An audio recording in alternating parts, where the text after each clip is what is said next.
श्री गणेशाय नमः। ओम श्री गुरुवे नमः। आज की भगवत चर्चा संत श्री डोंगरे जी महाराज के भागवत कथा प्रवचन पर आधारित भाग 36। समः प्रियः सुहृद ब्रह्मन् भूतानां भगवान स्वयं इंद्रस्यार्थे कथम दैत्यानवधित विष्मो यथा। सप्तम स्कंध के आरंभ में परीक्षित राजा ने सुंदर प्रश्न किया है। सुखदेव जी महाराज का वंदन करके कहा है, आप मुझे आज्ञा दें तो मेरे मन में एक शंका है, पूछने की इच्छा है। सुखदेव जी महाराज ने कहा, राजन पूछो। राजा परीक्षित ने कहा, आपने कथा में अनेक बार ऐसा कहा है कि भगवान सब में हैं, और जो भगवान सब में हैं वह कहीं ज्यादा और कहीं कम है, ऐसा तो नहीं है। सुखदेव जी ने कहा, सर्वव्यापक भगवान सब में समान भाव से हैं। आप कहते हैं कि भगवान सब में समान भाव से हैं, किंतु जगत में समता दिखती नहीं है। जगत में जहां देखो वहां विषमता है। भगवान समभाव से विराजते हैं तो विषमता कौन उत्पन्न करता है। सुखदेव जी महाराज राजर्षि को सावधान करते हैं, मेरे भगवान प्रकाशमय हैं। सूर्य नारायण सभी को समान प्रकाश देते हैं। आस्तिक हो या नास्तिक हो, पापी हो या पुण्यशाली हो, सज्जन हो या दुर्जन हो, सूर्य नारायण सभी को समान प्रकाश देते हैं। सगुण साकार भगवान लीला करते हैं। भगवान की लीला में कभी कभी विषमता दिखती है, उस विषमता में भी समता है। राजा का प्रश्न है, वृत्रासुर भगवान का भक्त था, उसको क्यों मारा। सुखदेव जी कहते हैं, उसको मारा नहीं, उसको मुक्ति दी है। श्री कृष्ण की मार में भी प्यार है। भगवान के स्वभाव मां के जैसा है। सुखदेव जी महाराज वर्णन करते हैं, राजन तुम जैसा प्रश्न करते हो वैसा ही प्रश्न एक बार तुम्हारे बाबा धर्मराज युधिष्ठिर ने राजसूय यज्ञ के समय किया था। राजसूय यज्ञ में हजारों ऋषि मुनि महात्मा आए थे। सबसे प्रथम किसकी पूजा करना चाहिए, यह बड़ा प्रश्न उपस्थित हुआ। सभी संतों ने कहा कि द्वारकानाथ श्री कृष्ण विराजमान हैं, भगवान श्री कृष्ण की पूजा प्रथम होना चाहिए। श्री कृष्ण भगवान की पूजा की है, सभी को आनंद हुआ है। सभा में दो चार जीव ऐसे बैठे थे, उनको बुरा लगा। शिशुपाल खड़ा हुआ है और शिशुपाल सभा में श्री कृष्ण की निंदा करता है।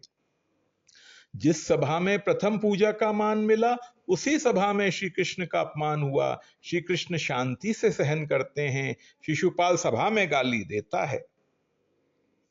सुखदेव जी महाराज वर्णन करते हैं, शिशुपाल श्री कृष्ण को 100 गाली देता है। 100 गाली परिपूर्ण होने के बाद भगवान ने सुदर्शन चक्र से उसका मस्तक काट डाला है। शिशुपाल के शरीर से दिव्य तेज निकला, वह तेज श्री कृष्ण भगवान के चरणों में मिल गया। बड़े बड़े योगियों को जैसी सद्गति मिलती है, वैसी सद्गति शिशुपाल को मिली है। चैद्य च शाश्वत पतेश्च चरणम प्रविष्टे, शिशुपाल भगवत चरण में लीन हुआ है। शिशुपाल ने भगवान के साथ वैर किया था। शिशुपाल कोई साधारण नहीं है, भगवान के धाम का पार्षद है। सनत कुमार वैकुंठ धाम में भगवान का दर्शन करने के लिए गए थे। जय विजय ने उनको रोका, तब जय विजय को श्राप दिया था। जय विजय हिरण्याक्ष हिरण्यकश्यप हुए, वे ही रावण कुंभकर्ण हुए थे, वे ही तीसरे जन्म में शिशुपाल दंत्रवक्त्र हुए हैं। वराह भगवान ने हिरण्याक्ष का उद्धार किया। हिरण्यकश्यपु प्रहलाद जी को मारने गया है, तब स्तंभ से नरसिंह स्वामी का प्राकट्य हुआ और हिरण्यकश्यपु का उद्धार किया था। पितुः पुत्राय यद द्वेषो मरणाय प्रयोजितः। धर्मराज युधिष्ठिर ने प्रश्न किया है, प्रहलाद जी को हिरण्यकश्यपु मारने के लिए गया, इसका क्या कारण था। प्रहलाद जी की कथा सुनने की बहुत इच्छा है। अब श्री डोंगरे जी महाराज हिरण्याक्ष और हिरण्यकश्यपु की कथा कहते हैं। सुखदेव जी महाराज राजा परीक्षित को और नारद जी धर्मराज को यह कथा सुनाते हैं। वराह भगवान ने हिरण्याक्ष का उद्धार किया। दिति को बहुत दुख हुआ है। हिरण्यकश्यपु अपनी मां को समझाता है, मां रोना नहीं, मेरे भाई को मारने वाला जो विष्णु है, उस विष्णु के साथ मैंने बैर किया है। मैं आज बोलता नहीं हूं, मैं अब तपश्चर्या करने के लिए जाता हूं। ब्रह्मा जी मुझे वरदान देंगे, कभी मुझे वृद्धावस्था आए ही नहीं, मेरा कभी मरण न हो। ऐसा वरदान मिलने के बाद मैं विष्णु के साथ युद्ध करने के लिए जाऊंगा। मां को समझा करके हिरण्यकश्यपु तप करने के लिए मंदराचल पर्वत पर गया है। अन्न जल का त्याग किया है, ब्रह्मा जी के मंत्र का जप करता है। बहुत वर्षों तक उसने तपश्चर्या की है। ऋषियों को भी आश्चर्य हुआ है। ब्रह्मा जी वहां आए हैं, बहुत वर्षों तक संयम रखा था। उसकी काया कंचन के जैसी तेजस्वी हो गई थी। हिरण्यकश्यपु ब्रह्मा जी की स्तुति करता है। ब्रह्मा जी को कहा है मुझे वरदान दो। ब्रह्मा जी ने कहा वरदान मांग लो। हिरण्यकश्यपु ने कहा कभी मेरा मरण दिवस में न हो, मेरा मरण रात्रि में न हो, मेरा मरण मानव से न हो, मेरा मरण पशु से न हो, मेरा मरण पृथ्वी में न हो, आकाश में न हो, मेरा मरण अंदर न हो, मेरा मरण बाहर न हो। ब्रह्मा जी को आश्चर्य हुआ, अंदर नहीं बाहर नहीं, तेरा मरण कैसे होगा? हिरण्यकश्यपु ने कहा मुझे मरना ही नहीं है। ब्रह्मा जी ने नारायण का स्मरण करके उस हिरण्यकश्यपु को वरदान दे दिया। हिरण्यकश्यपु को नरसिंह स्वामी ने सायंकाल में मारा था। हिरण्यकश्यपु ने कहा था अंदर मेरा मरण न हो, बाहर मेरा मरण न हो, देहरी में उसको मारा था। देहरी अंदर नहीं है, बाहर नहीं है, मध्य में है। इसके बाद श्री डोंगरी जी महाराज प्रहलाद चरित्र का वर्णन विस्तृत रूप में करते हैं। ईश्वर से विभक्त न होना ही भक्ति है। थोड़े समय के लिए लग्न नहीं होता है। भक्ति करने का अर्थ यह है कि भगवान के साथ लग्न करना है, भगवान के साथ एक रूप होना है। प्रत्येक संकल्प की संधि में भगवान को रखो, सतत भक्ति करो। प्रहलाद के जैसी जो भक्ति करता है वह देह भाव भूलता है। भागवत की कथा संत अनेक रीति से करते हैं। हिरण्यकश्यपु की शक्ति बहुत बढ़ गई थी। शक्ति का उपयोग हिरण्यकश्यपु ने भोग विलास में किया, इसलिए हिरण्यकश्यपु को लोग राक्षस मानते हैं। प्रहलाद ने शक्ति का उपयोग भक्ति के लिए किया। शक्ति भोग के लिए नहीं है, शक्ति भक्ति के लिए है। समय संपत्ति और शक्ति का जो भोग विलास में दुरुपयोग करता है वही राक्षस है। समय संपत्ति और शक्ति का जो परोपकार में भगवत भक्ति में सदुपयोग करता है वही देव है। बाप राक्षस और पुत्र देव हो गया। हिरण्यकश्यपु की गणना राक्षसों में होती है और प्रहलाद जी की गणना देवों में होती है। मानव का जन्म देव होने के लिए है। समय संपत्ति और शक्ति का सदुपयोग करो। जो सदुपयोग करता है वह देव होता है। प्रहलाद जी 5 वर्ष के हुए हैं, पूर्व जन्म के महान भगवत भक्त हैं। प्रहलाद जी सतत भक्ति करते हैं। प्रहलाद जी ने अपनी भक्ति को छिपाया है। भक्ति अलौकिक धन है। भक्ति प्रकट न हो, भक्ति प्रकट हो तो भक्ति बढ़ती नहीं है। जगत को बताना मैं संसार में फंसा हुआ साधारण जीव हूं। बाहर से जगत के साथ प्रेम बताओ, अंदर से प्रेम भगवान के साथ करो। हिरण्यकश्यपु ने दैत्यों के कुलगुरु शंडामर्क को कहा है बालक को घर ले जाओ, राजनीति पढ़ाओ। मेरे गुरु हो, इनका अपमान न हो, यह सोचकर पढ़ने की इच्छा न होते हुए भी प्रहलाद जी पढ़ते हैं। गुरु जी जो पूछते हैं उसका उत्तर देते हैं, धीर गंभीर हैं। गुरु जी को आश्चर्य होता है यह बालक बड़ा बुद्धिमान है। 6 महीने तक राजनीति उसको पढ़ाई है। फिर प्रहलाद जी को हिरण्यकश्यपु के पास ले गए हैं। आज 6 महीने के बाद बालक घर में आया है, पिताजी को वंदन करता है। पिता ने उठाया है, गोद में लिया है, प्यार किया है। बेटा तुम्हें जो उत्तम पाठ आता हो सो बोलो। प्रहलाद जी ने विचार किया, पिताजी कहते हैं कि उत्तम पाठ बोलो। पिताजी मेरे अनेक जन्म मुझको याद आते हैं। तत्साधु मने सूर्यवर देहिनाम सदा समुद्विग्न ध्याम सदग्रहात हित्वात्म पातम ग्रहमंधकूपम वनम गतो युद्धरमिमाश्रयेत। अनेक बार मैं राजा हुआ, अनेक जन्म में मैं रानी हुआ, अनेक बार मैं मंत्री हुआ, सिपाही हुआ। अनेक जन्म के अनुभव से मुझे ऐसा विश्वास हो गया है कि संसार में स्वार्थ और कपट के अतिरिक्त दूसरा कुछ भी नहीं है। पत्नी सुख देती है इसलिए पति प्रेम जताता है। पत्नी दुख दे तो प्रेम नहीं करेगा। पत्नी को कोई बड़ी बीमारी हो जाए तो 10-20 हजार रुपए खर्च करता है। वर्ष 2 वर्ष उसकी सेवा भी करता है तो भी उसका प्रकृति न सुधरे, उसकी बीमारी न ठीक हो तो मंदिर में जाकर भगवान को कहता है 2 साल हुए घर में पड़ी है, अब आप थोड़ी कृपा करो तो अच्छा है। कृपा करो का मतलब है कि वह मर जाए तो अच्छा है, मर जाए तो दूसरा विवाह करूंगा। जीव के साथ निस्वार्थ भाव से प्रेम एक परमात्मा ही करते हैं। पिताजी मुझे उत्तम तो यही लगता है कि एकांत में बैठ करके नारायण का ध्यान करूं, नारायण की पूजा करूं, नारायण के साथ बात करूं। खेलने की इच्छा हो तो एकांत में बालकृष्ण लाल के साथ खेलूं। अब किसी जीव के साथ मुझे खेलना नहीं है। संसार में सार नहीं है, अनेक जन्मों का मुझे अनुभव है। खेलने की इच्छा हो तो भगवान के साथ खेलूं। वनम गतो यद्धरिमाश्रयेत। प्रहलाद जी बहुत सुंदर बोले हैं। हिरण्यकश्यपु को अच्छा लगता नहीं है, बालक को गोद में से धकेल दिया है, राक्षसों को कहा है मारो मारो, यह मेरा शत्रु है। राक्षस मारने के लिए आते हैं। सभी में प्रहलाद जी को नारायण का दर्शन होता है। भगवान के स्वरूप में आसक्ति ही भक्ति है। जिसको संसार में सौंदर्य दिखता है वह संसार की भक्ति करता है, जिसको भगवान में सौंदर्य दिखता है वह भगवान की भक्ति करता है। भगवान के स्वरूप में आसक्ति ही भक्ति है। प्रहलाद जी की दृष्टि ऐसी दिव्य है कि राक्षसों में भी उनको नारायण का ही दर्शन होता है। मारने के लिए राक्षसों ने बहुत प्रयत्न किए हैं, सफलता मिली नहीं है। हिरण्यकश्यपु को भय लगता है। चंडामर्क ने कहा है बालक है, थोड़े दिनों के बाद भूल जाएगा। प्रहलाद को वरुण पाश में बांध दिया गया है। चंडामर्क अपने घर ले गए हैं, राजनीति पढ़ाते हैं। एक दिन गुरुजी बाहर गए थे, सभी बालक खेलने को तैयार हुए हैं। प्रहलाद जी ने बालकों को सुंदर उपदेश दिया है।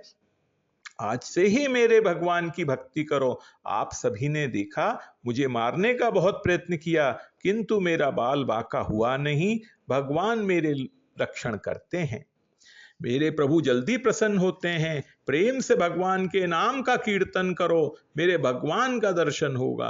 बालकों ने कहा प्रहलाद, कभी कभी हम भगवान का कीर्तन तो करते हैं, किंतु भगवान का दर्शन नहीं होता है। प्रहलाद जी ने कहा आंखें बंद करो, अंदर की आंख जब खुलती है तब दर्शन होता है। बालक आंखें बंद करते हैं। प्रहलाद जी ने एक एक को स्पर्श किया है। प्रहलाद जी के रोम रोम से राम नाम का जप होता है। प्रहलाद जी का मन नारायणकार हो चुका था। संसारी मानव का मन विषयाकार होता है, संतों का मन नारायणकार हो जाता है। जिसका मन नारायणकार है, जिसने रोम रोम से जप किया है, ऐसे संत जिसको स्पर्श करते हैं, सहज सुमिरन होत है रोम रोम से राम। प्रहलाद जी का स्पर्श हुआ, सभी को भक्ति का रंग लगा है। बालक कहते हैं प्रहलाद, आंख बंद करने के बाद नीला नीला प्रकाश दिखाई देता है। प्रहलाद जी समझाते हैं यह जो नीला प्रकाश दिखाई देता है उसी को ज्ञानी पुरुष निराकार ब्रह्म कहते हैं।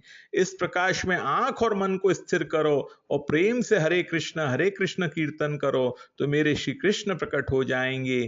कीर्तन में ताली बजाओ, ताली नाद ब्रह्म है। नाद ब्रह्म की उपासना करने से जगत की विस्मृति होती है। नाद ब्रह्म की उपासना करने से जगत का संबंध छूटता है, जगत की विस्मृति होती है।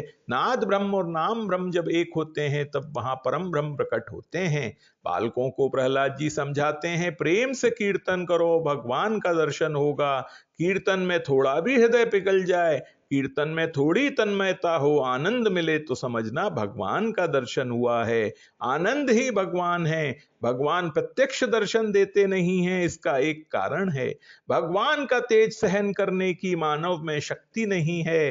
भगवान तेजोमय हैं, इसलिए प्रत्यक्ष दर्शन देते नहीं हैं, आनंद स्वरूप से दर्शन देते हैं। भजन में कीर्तन में हृदय पिघलता है, आंख थोड़ी गीली हो जाती है, जो देह भान भूलता है, अंदर का आनंद मिलता है, आनंद ही भगवान है। श्री गणेशाय नमः। ओम श्री गुरुवे नमः। आज की भगवत चर्चा संत श्री डोंगरे जी महाराज के भागवत कथा प्रवचन पर आधारित भाग 37। बालकों को प्रहलाद जी समझाते हैं प्रेम से जो कीर्तन करेगा उसको मेरे भगवान का दर्शन होगा। हरे कृष्णा कृष्ण कृष्ण हरे हरे, हरे राम राम राम हरे हरे। कीर्तन में तन्मय होकर प्रहलाद जी नाचने लगे हैं। सभी बालक भी नृत्य करते हैं। तभी वहां चंडामर्क आए हैं। उन्होंने बालकों को कीर्तन में मग्न देखा तो सोचने लगे कि हिरण्यकश्यपु ने कहीं ये सब जान लिया तो बड़ा अनर्थ हो जाएगा। उन्होंने प्रहलाद जी को समझाया, यह क्या उधम मचा रहे हो, बंद करो ये भजन कीर्तन। परंतु उनकी कौन सुनता। बालकों का मन तो भगवान के नाम संकीर्तन में डूब चुका था। बालकों ने गुरुजी का आदेश सुना ही नहीं। तब शंडामर्क ने दौड़कर प्रहलाद जी का हाथ पकड़ा। प्रहलाद जी का शरीर तो दिव्य था। जैसे ही शंडामर्क ने प्रहलाद जी का स्पर्श किया तो वे स्वयं भी नाचने लगे। उसी समय हिरण्यकश्यपु ने सोचा कि गुरुजी प्रहलाद को क्या शिक्षा दे रहे हैं, यह जानना चाहिए। उसने एक सेवक को पाठशाला में भेजा। सेवक ने वहां जाकर के देखा कि नाम संकीर्तन में मगन होकर सभी बालक और साथ में गुरुजी भी नाच रहे हैं। उस सेवक ने सोचा राजा को यदि इन सब बातों का पता चलेगा तो वह गुरुजी को मरवा ही देगा। सो सेवक ने गुरुजी का हाथ पकड़कर उन्हें आसन पर बिठाने का प्रयत्न किया, किंतु गुरुजी के स्पर्श से वह सेवक भी नाचने लगा। वह भूल गया कि वहां वह किस काम से आया था। सेवक के लौटने में देरी हुई तो राजा ने दूसरे सेवक को भेजा। उसने एक बालक को पकड़कर रोकना चाहा। उसके स्पर्श से वह स्वयं भी कीर्तन करते हुए नाचने लगा। इस तरह राजा ने और भी सेवक भेजे, किंतु वे सब के सब पाठशाला में जाकर नाचने लगे, कीर्तन करने लगे। अंत में हिरण्यकश्यपु स्वयं आया। उसने देखा बालकों सहित गुरुजी और सभी सेवक गण नाम संकीर्तन में लीन होकर नाच रहे हैं। तब हिरण्यकश्यपु क्रोध से आग बबूला हो उठा। उसने कीर्तन मंडली में घुसकर शंडामर्क को पकड़ा और डांट कर बोला, मेरा यह बालक स्वयं तो सुधरता नहीं और दूसरे बालकों को भी बिगाड़ रहा है। संकीर्तन मंडली के स्पर्श का असर हिरण्यकश्यपु पर नहीं हुआ। इसका कारण है कि बिजली का बल्ब अगर खराब ही हो गया हो तो उसमें विद्युत प्रवाह होने पर भी प्रकाश उत्पन्न नहीं होता। हिरण्यकश्यपु बिजली के बिगड़े हुए बल्ब की तरह है। राजा ने क्रोध में प्रहलाद जी को उठाकर धरती पर पटक दिया। धरती माँ ने उसे गोद में उठा लिया। प्रहलाद जी ने पिता को प्रणाम करके कहा, पिताजी आप ये मानते हैं आप बड़े वीर हैं, पर आज आपके मुख पर मृत्यु की छाया दिखाई दे रही है, इसलिए क्रोध न करें और राग द्वेष को त्याग कर परमात्मा का ध्यान करें, मेरे नारायण का भजन करें। प्रहलाद जी की बातें सुनकर हिरण्यकश्यपु क्रोध से पागल हो उठा। गरज कर बोला, मेरा पुत्र होकर मुझे ही उपदेश दे रहा है, आज मैं तुझे मारूंगा, बता तेरा रक्षक विष्णु कहाँ है। प्रहलाद जी ने कहा, पिताजी मेरे भगवान सर्वव्यापक हैं, वे मुझ में और आप में भी हैं। हिरण्यकश्यपु ने पूछा, तेरा भगवान सर्वत्र है तो इस खंबे में वो दिखाई क्यों नहीं देता? क्वासो यदि स सर्वत्र कस्मात स्तंभे न दृश्यते। प्रहलाद जी निर्भय होकर कहते हैं, हाँ पिताजी मेरे प्रभु इस खंबे में भी हैं। आपकी आंख में काम है, क्रोध है, इसलिए वे आपको नहीं दिखते। हिरण्यकश्यपु क्रोध से उन्मत्त हो उठा, मैं अभी इस खंबे को तोड़कर विष्णु को मार डालूंगा। हिरण्यकश्यपु दौड़कर अपनी गदा उठाने जाता है। उसी समय स्तंभ के अंदर से प्रहलाद जी को गड़गड़ाहट भरी गर्जना सुनाई देती है। गुर्र गुर्र। बालक प्रहलाद जी को विश्वास हुआ है भगवान आ गए हैं। आनंद में बालक नाचने लगा है, मेरा वचन सत्य होगा। हिरण्यकश्यपु अखाड़े में गया है। 1000 मन की गदा उसने उठाई है। वहां से गदा को बार बार घुमाता हुआ दौड़कर आता है, बता तेरा विष्णु कहाँ है? मेरे भगवान इस खंबे में है, प्रहलाद जी निर्भय होकर उत्तर दिया है। हिरण्यकश्यपु गदा से स्तंभ के ऊपर प्रहार करता है, स्तंभ फट जाता है। भगवान नरसिंह प्रकट हो जाते हैं, गर्जना करते हैं। मुख सिंह के जैसा है, श्रीअंग मानव के जैसा है, आंख लाल लाल है, बार बार गुर्र गुर्र गर्जना करते हैं, प्रलय करते हैं। क्या पृथ्वी थर थर कांपने लगती है। ब्रह्मा जी को भय लगा है। बोलो नरसिंह स्वामी की जय। हिरण्यकश्यपु समझ गया मेरा काल आ गया। भगवान ने हाथ लंबा करके उसको पकड़ा है। बहिरंग में क्रोध है, अंदर तो प्रेम भरा हुआ है, इसलिए हिरण्यकश्यपु को गोद में लिया। यह मेरे भक्त प्रहलाद का पिता है। गोद में लेकर उससे पूछा, बेटा बोल, दिन है कि रात्रि है, मानव है कि पशु है, घर है कि बाहर है? ऐसा कहकर सभा की देहरी में वज्र नखर का प्रहार किया, हिरण्यकश्यपु को फाड़ डाला है। देव गंधर्व जय जयकार करते हैं, नरसिंह भगवान की जय। इसके बाद में नरसिंह स्वामी हिरण्यकश्यपु की राजसभा में उच्च सिंहासन पर जाकर विराज गए। उस समय उनके अत्यंत तेजपूर्ण क्रोध भरे भयंकर चेहरे को देखकर किसी का भी साहस न हुआ कि उनके पास जाकर उनकी सेवा करे। युधिष्ठिर, जब स्वर्ग के देवी देवताओं को यह शुभ समाचार मिला कि तीनों लोकों के सिर की पीड़ा का मूर्तिमान स्वरूप हिरण्यकश्यपु युद्ध में भगवान के हाथों में मार डाला गया, तब आनंद के उल्लास से उनके चेहरे खिल उठे। हिरण्यकश्यपु का उद्धार किया है, फिर भी नरसिंह स्वामी का क्रोध शांत नहीं होता है, बार बार गर्जना करते हैं। अब ये प्रलय करेंगे क्या? ब्रह्मा जी दूर से स्तुति करते हैं, शांत हो जाओ, शांत हो जाओ, राक्षस मर गया है। फिर भी क्रोध शांत नहीं होता है। ब्रह्मा जी ने प्रहलाद जी को कहा है, तेरे लिए भगवान प्रकट हुए हैं, तू ही भगवान को शांत कर। सिंह का बालक सिंह से नहीं डरता है, बालक को जरा भी भय नहीं है, हाथ जोड़ करके वंदन करता हुआ आया है, नरसिंह स्वामी के चरणों में वंदन करता है। प्रहलाद को आया देख भगवान की आंखें भीग गईं, हृदय पिघला हुआ है, बालक को गोद में उठाया है। हिरण्यकश्यपु के लिए नरसिंह भगवान वज्र से भी कठिन थे। प्रहलाद जी जब आते हैं तब भगवान मक्खन से भी कोमल हो जाते हैं।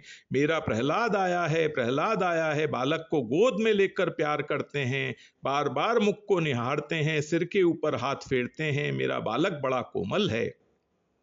बेटा तेरे पिता ने तुम्हें त्रास दिया है, मेरा बालक धीर गंभीर है, तूने बहुत दुख सहन किया है।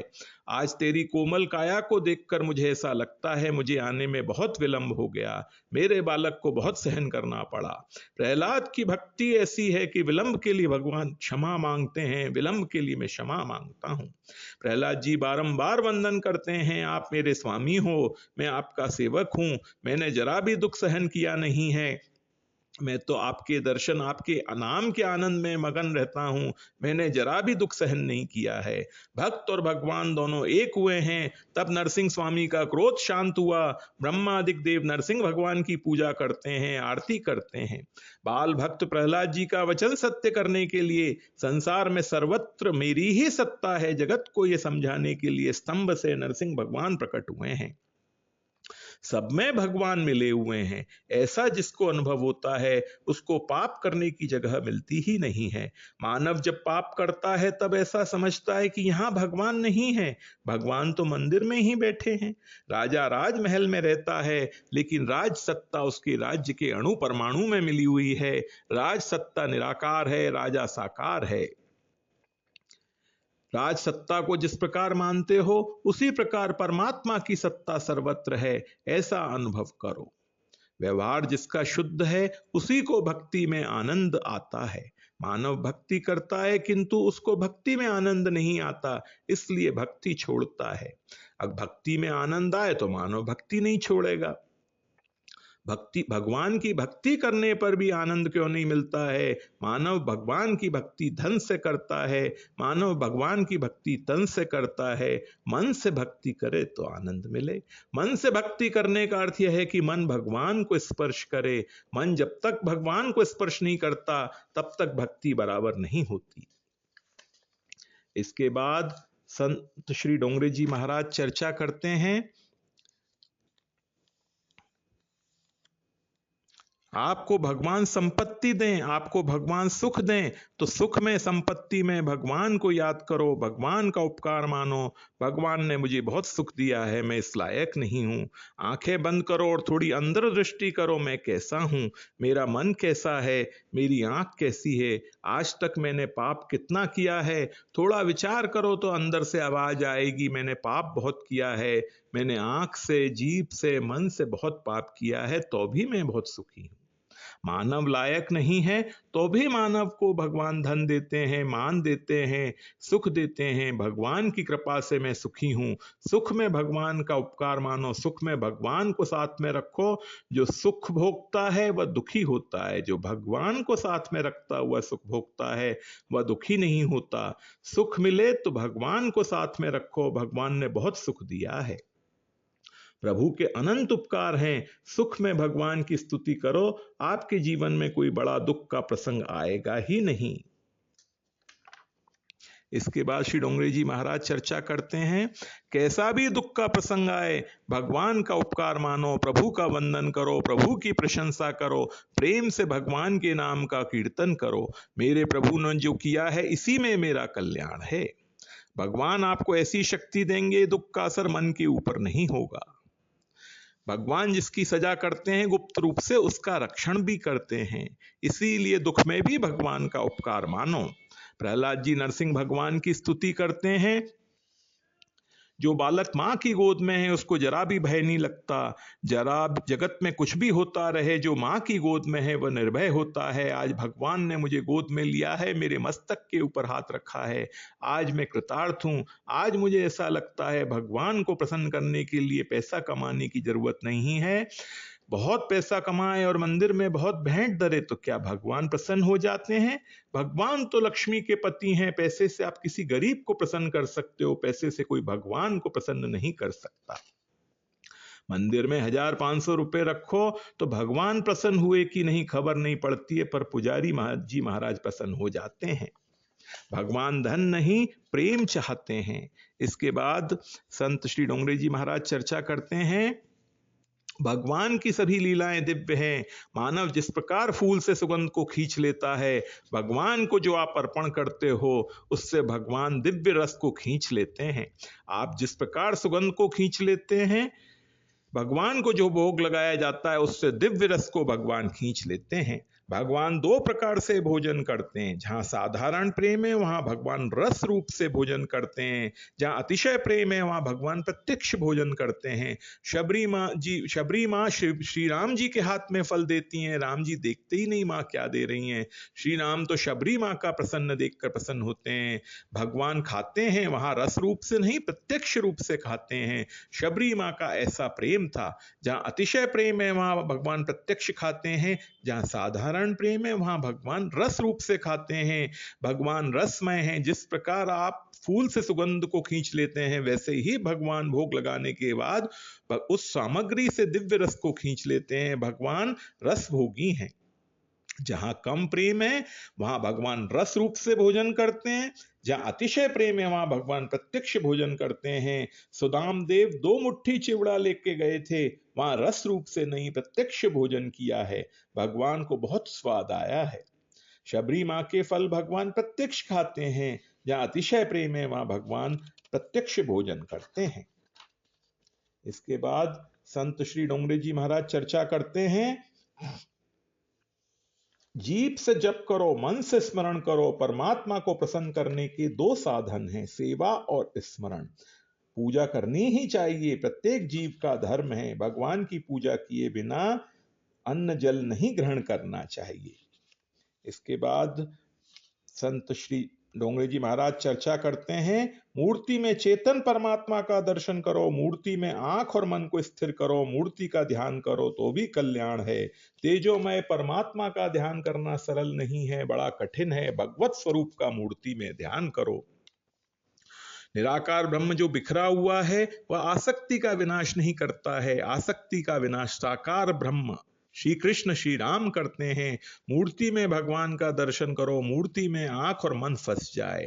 मूर्ति में चेतन परमात्मा की भावना करें, प्रेम से पूजा करें तो भगवान कृपा करके संसार की आसक्ति का विनाश करते हैं।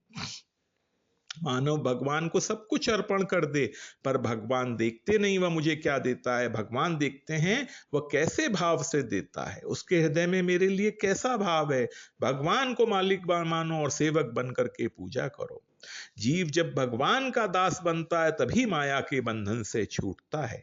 दास बनो पर भगवान के दास बनो। मैं भगवान का दास हूं, भगवान मेरे मालिक हैं। दास भाव से प्रेम से पूजा करो। विवेक से बोलो, विनय से बोलो, मैं अपने मालिक के सम्मुख बैठा हूं, ऐसा भाव रखो। यह मूर्ति नहीं है, ये साक्षात परमात्मा है। भगवान बड़े कोमल हैं। भगवान के सम्मुख जोर से नहीं बोलना चाहिए। आपके घर में कोई बड़ा साहब आए तब आप कितने अनुशासन में रहते हैं। साहब बैठे हैं, भगवान तो सबसे बड़े हैं, सबके मालिक हैं। मेरे मालिक हैं, इनकी कृपा से ही मैं सुखी हूं, इन्होंने मुझे सब कुछ दिया है। दास्य भाव में दीनता आती है, दास्य भाव में अभिमान मरता है। दास बन करके पूजा करो। आप जिसको आंख देते हो वह आपके मन में आ जाता है। पूजा के समय कोई भी आए उसको आंख नहीं देना चाहिए। आंख भगवान में रखो, हाथ जोड़ो, कदाचित उसको बुरा लगे तो फिर से नहीं आएगा और क्या कर लेगा। पैसे का लोभ होने से मानव जिस प्रकार श्रीमान की प्रशंसा करता है, श्रीमान की जिस प्रकार खुशामद करता है, उसी प्रकार एकांत में बैठकर भगवान की खुशामद करो। भगवान न बोले तो भी भगवान के साथ बोलो, अपने हृदय का भाव भगवान के सम्मुख प्रकट करो। मीराबाई के चरित्र में लिखा है, मीराबाई गोपाल जी के साथ बातें करती थीं। मीराबाई की सेवा में वीणा नाम की एक दासी रहती थी। मीराबाई को गोपाल जी के साथ बातें करते देख वीणा ने पूछा था, मीरा तुम किसके साथ बातें करती हो? मीरा ने कहा, मैं अपने गोपाल जी के साथ बातें करती हूँ। वीणा ने पूछा, मीरा सत्य बोलना, ये गोपाल जी भी तुम्हारे साथ कभी बोलते हैं? मीराबाई ने हाथ जोड़कर कहा, वह मेरे साथ नहीं बोलते। वीणा ने फिर कहा, वह नहीं बोलते, तुम क्यों बोलती हो? मीरा जी ने बहुत अच्छा उत्तर दिया है, मैं लायक नहीं हूं इसलिए वो बोलते नहीं हैं, किंतु मेरी श्रद्धा है, 1 वर्ष के बाद बोलेंगे, 2 वर्ष के बाद बोलेंगे, 12 वर्ष के बाद बोलेंगे। मुझे ऐसा दृढ़ विश्वास है, मेरे जीवन में अंतिम दिन आएगा, उस दिन जरूर बोलेंगे। मैं लायक नहीं हूं इसीलिए वह बोलते नहीं हैं। भगवान 1 बार 2 शब्द बोलें तो बेड़ा पार है, भगवान ज्यादा नहीं बोलते हैं। भगवान न बोलें तो भी आप भगवान के साथ बोलो, अपने हृदय का भाव भगवान के सम्मुख प्रकट करो, एकांत में भगवान की प्रशंसा करो, प्रभु को रिझाओ, प्रेम से भगवान की प्रार्थना करो। आपके लिए बनाया है, मैं आपको क्या दे सकता हूं? आपने ही सब कुछ दिया है, आपका ही आपको अर्पण कर रहा हूं, मैं प्रेम से लाया हूं, मेरी बहुत भावना है, आप भोजन करो। प्रभु को मनाना चाहिए, बार बार कोई मनाए तो किसी दिन भगवान थोड़ा सा भोजन करते हैं। प्रेम से परमात्मा की पूजा करो, भगवान का स्मरण करो, मैं भगवान का हूं, भगवान मेरे हैं। भक्ति का प्रारंभ तब होता है, तब जीव को अपने स्वरूप का ज्ञान होता है, मैं भगवान का हूं, मैं भगवान का हूं और केवल भगवान ही मेरे हैं। जो ऐसा समझता है मैं स्त्री का हूं, स्त्री मेरी है, मैं पुरुष का हूं, पुरुष मेरा है, वह बराबर भक्ति नहीं कर सकता। मैं भगवान का हूं, तस्से ही वाहम ममे वासो। भक्ति जब बढ़ती है तब जीव को यह अनुभव होता है, केवल भगवान ही मेरे हैं। मैं भगवान को भूल जाता हूं तो भी भगवान मुझे नहीं भूलते हैं। मैं जहां जाता हूं भगवान कृपा करके मुझे दर्शन देते हैं। अब भगवान मेरे हुए हैं, मैं भगवान का हूं, यह बराबर समझे तो भक्ति का आरंभ होता है। ऐसा भाव रख करके भगवान का स्मरण करो। 2 साधन, सेवा और स्मरण। अपने कर्तव्यों का पालन करने से संसार की सेवा अपने आप होती है। प्रहलाद जी ने स्तुति की है, बहुत बड़ी है, बहुत सुंदर स्तुति है। इसके बाद ब्रह्मा जी ने भगवान की इच्छा से प्रहलाद जी को गादी में बिठाया, राज्याभिषेक किया है। प्रहलाद जी अब राजा हो गए हैं। प्रहलाद जी राजा हुए तब नरसिंह भगवान प्रसन्न हुए हैं। प्रहलाद जी ने कहा, आज मुझे मांगने की इच्छा होती है। भगवान ने कहा, मांग ले। प्रहलाद जी ने कहा, मेरे पिताजी आपकी निंदा करते थे, साधु ब्राह्मणों को त्रास देते थे, मेरे पिताजी का उद्धार हो। भगवान ने कहा, तुम्हारे जैसा भगवान का भक्त माता पिता को मुक्ति देता है। आज की भगवत चर्चा यहीं तक। ओम श्री गुरुवे नमः।